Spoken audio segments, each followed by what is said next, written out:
Restoring sending privileges on Netflix can be essential for sharing your account with family or friends.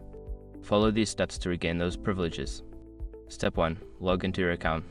Visit the Netflix website and log into your account using your email and password.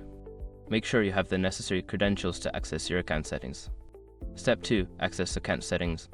Once logged in, navigate to the account settings by clicking on your profile icon in the top right corner. From the drop-down menu, select Account to open your account management page. Step 3. Check profile settings. Scroll down to the Profile and Parental Controls section. Click on the profile you wish to manage and review the settings to ensure that sending privileges are enabled for that profile. Step 4. Update payment information. If your sending privileges were restricted due to payment issues, navigate to the Membership and Billing section. Update your payment information if necessary to ensure your account is in good standing. Step 5. Contact customer support.